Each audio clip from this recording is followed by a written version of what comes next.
Coming up on Mount News this morning, the man accused of killing a former state representative's daughter returns to the courtroom, and Kentucky State Police troopers shine a light on some Commonwealth heroes who lost their lives in the line of duty.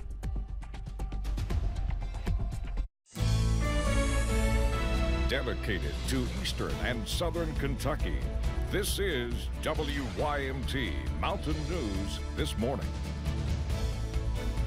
Good morning to you. I'm Dakota Makris. It's Tuesday. It's election day. Good morning. It's almost 5:33. Well, it's 5:33 now. Let's take it over to Cameron Aaron for a look at our forecast. Cameron, calm and cool out there this morning. Well, I guess what? Maybe in the 40s in some places, I'd say. Yeah, some people are waking up to the upper 40s in spots on this Tuesday. Most of us are waking up in the 50s, but overall, a very comfortable start to the day. And this awesome weather is going to continue as we go through the rest of your Tuesday. Let's start out over at I-75 in Mount Vernon. Nothing but clear skies back into the distance, and those temperatures, like Dakota and I mentioned, some people waking up in the 40s this morning. 47 in Manchester, 48 in Williamsburg, and the cool spot over in Clintwood sitting at 43 degrees. Up on satellite and radar, nothing happening out there, and that will continue as we go through the rest of today. We stay dry and sunny, so if you have any plans to be outdoors, today is a great day to do so. Highs will top out in the upper 70s and lower 80s, but this quiet weather does not last long. I have the full forecast coming up in just a little bit. Dakota. All right, Cameron, thank you. Well, Shannon Gilday's attorney tried again yesterday to enter a plea of guilty but mentally ill in court and was again unsuccessful. Gilday is charged with murder, accused of breaking into former state representative Wesley Morgan's home and killing his daughter Jordan. Monday was day 2 of his arraignment after it was continued last week. The prosecutor says there hasn't been enough evidence submitted proving that Gilday is actually mentally ill. Gilday's attorneys want to prove mental illness in part to avoid the possibility of the death penalty. The legislature has spoken and said that people who suffer from serious mental illness should not be subject to a death sentence. Since we were unable to go forward, the rules are clear that the court needs to carry the case forward. Yesterday, the judge did enter a plea of not guilty to avoid holding up the case. A mental evaluation for Gilday could follow. That will be determined at his next hearing on July 22nd. A tragic story out of Madison County where officials say a child drowned in a creek on Sunday. It happened Sunday night at a creek off Red Lick Road near Berea. Leo Xavier Schaus was fishing with his family on Red Lick Road. He went into a creek and was swept away. It took crews some time to get Leo out of the water.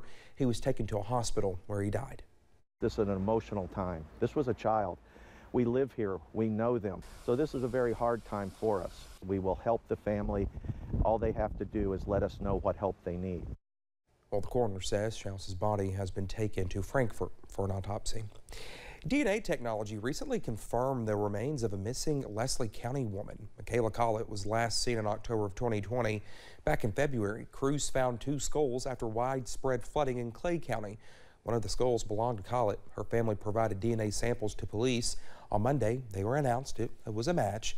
Collett was 21 years old. Her cause of death is still not known.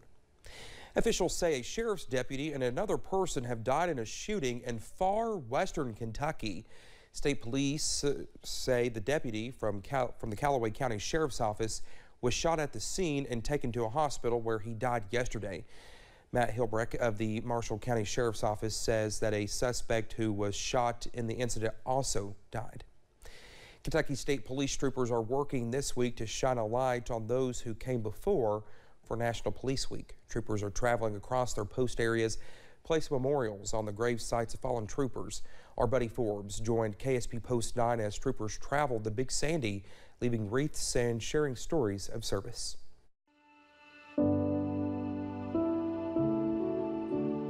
Trooper Jerome Clifton, age 30, was fatally shot October 1st, 1980. Trooper Jonathan Leonard, age 28, was involved in a 2-vehicle crash on US 119 in the community of Sidney in Pike County. Trooper Johnny Atkins, Post 9, Pikeville, died as a result of an injury suffered on November 19, 1995 while attempting to arrest a suspect in Martin County. Kentucky State Police Post 9 kicked off National Police Week, remembering those who gave it all. It's good to come out here and to show the honor and respect of these troopers that paid the ultimate sacrifice in the name of service above self.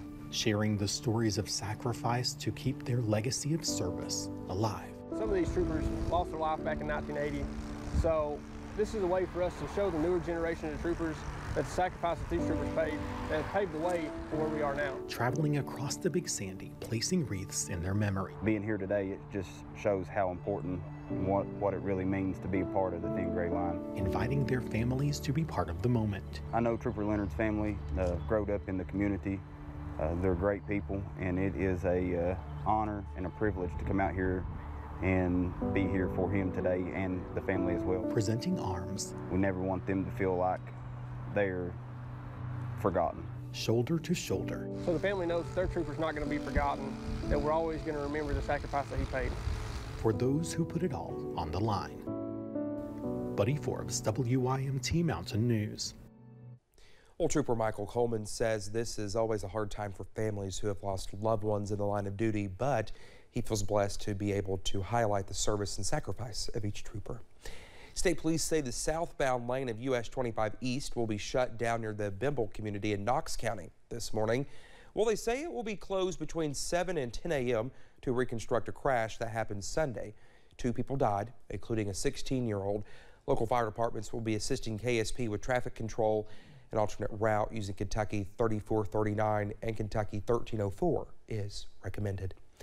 Well, hearing explosions in Boyd County may be feeling the ground shake. Don't worry, it's all part of the widening project on US 60. Blasting is set to take place during the next few days west of Cannonsburg.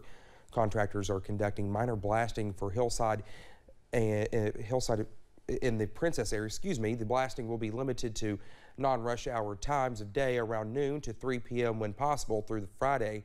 It's all part of the Transportation Cabinet's $45 million upgrade of US 60 that will transform 4 miles of the old road into a 3-lane style highway. Some Horse Mania projects in Lexington are getting their final touches. CarStar and Lexus of Lexington donated time to put a final clear coat on the horses. It gives the horses extra protection and makes the paint last longer. Staff members say they are giving this project the same detail and treatment they would an expensive car. They really get excited about it, so they know these horses are going to be around town or in the schools in the future, and they'll know that they had a small part to do with it. Some of the horses they are working on include a Spider-Man horse, a UK-themed horse, and a horse that is dedicated to the storm victims in western Kentucky. Well, there's a brand new place for senior citizens, and it's located right in Cerrito, West Virginia. Well, the new senior center is officially open. The center, which is run by seniors for seniors, will offer many activities and services for adults ages 60 and older. It will serve areas in and around Wayne and Lincoln counties. You know, the social interaction that they have here at the center, the different activities that they'll have, just be tremendous for the seniors. They'll be able to come with their friends, make new friends. It's just going to be a whole new beginning for the seniors. Well, Lincoln County Opportunity Incorporated runs several of these community-based centers throughout the area, offering everything from meals to transportation for senior citizens. Well, just ahead this morning, a famous singer prepares to take the place of another as a coach for a popular singing contest. We'll have those details in just a few minutes.